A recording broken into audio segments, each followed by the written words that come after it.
The weed of crime bears bitter fruit.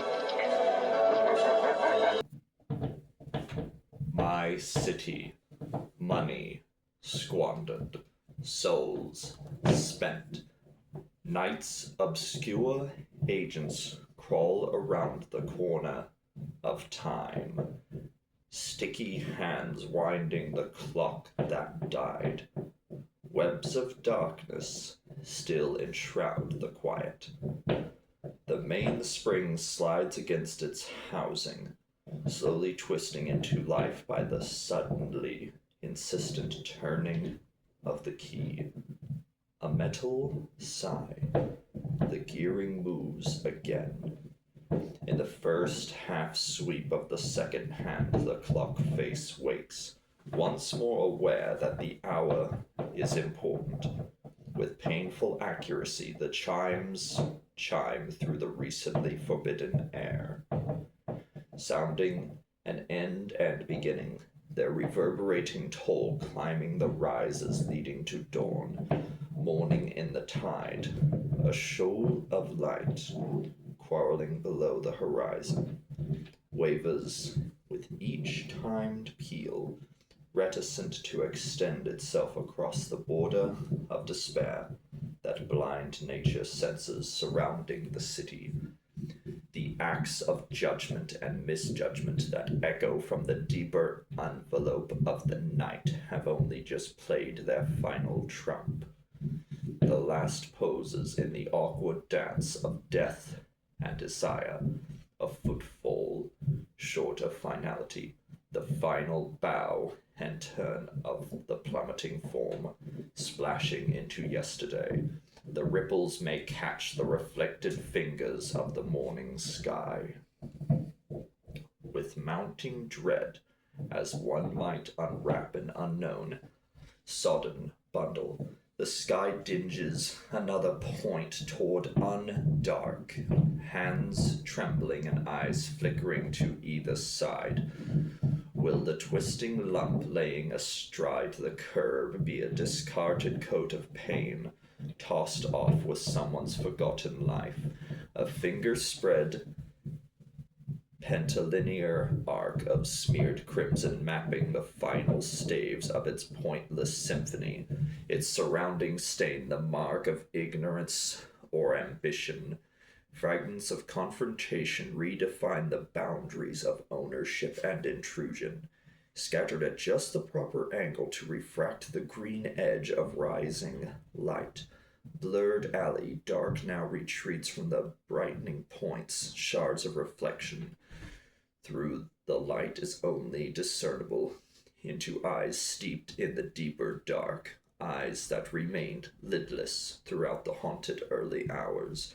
Dawn is hours away, but the night has passed, and the exultation of long-held breath over susurrates the howling breath of the lightly dead, the sleeping refugees from yesterday. The early brushstrokes of normality begin to repaint the despair-daubed canvas.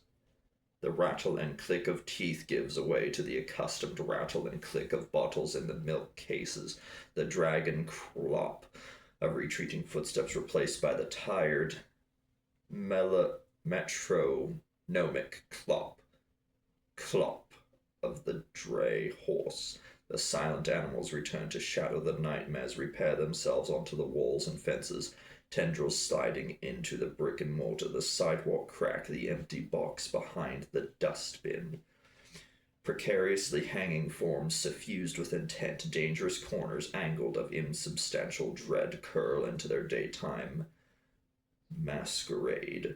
The clowns no longer chuckle at midnight, the doors no longer gape, orange tongues licking inky shoes into their bellies. Slatted windows no longer watch the desperate night dance. Curtains unbound, applauding the figured movements, the curving building no longer. building face no longer wrinkles its brow in dark contemplation of the weeping man, the shrieking woman, or the street-haunted child. Sucked into itself, night retires. The day is born in a blister of radiance, a light crazed coruscated retinal image stabbing upward from the east, too wide for the blind, slit eye of the descending crescent moon. Beneath beating wings, the eternal gray city, hooded with clouds, is limed into silhouette by the upsurging dawn. Life pumps slowly into the tiered catacombs. The fluid drive of the metropolis begins the hours-long process of unconcealment, leaving their cooling forms pressed in the bedclothes. The morning men, draped in gray, disenfranchised by the night, begin their quest for meaning. The pump pumping, the motor grinding, and how the drums beat on and on.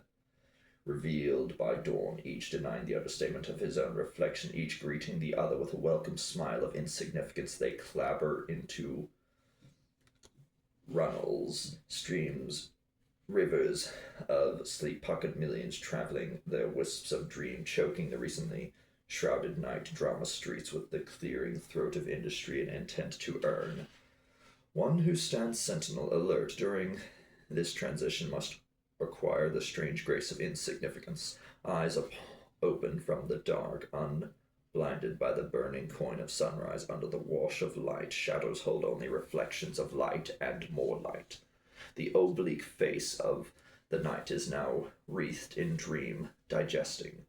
There's a new face now, something nameless and universal, fresh from slumber, hair tied back with a ribbon of light.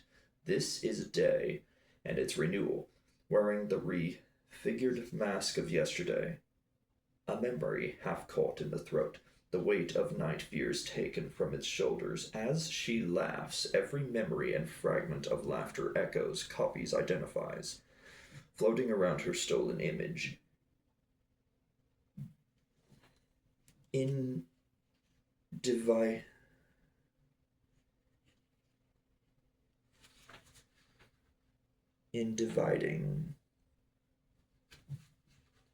individuating the multitude with the honest temptation of usefulness.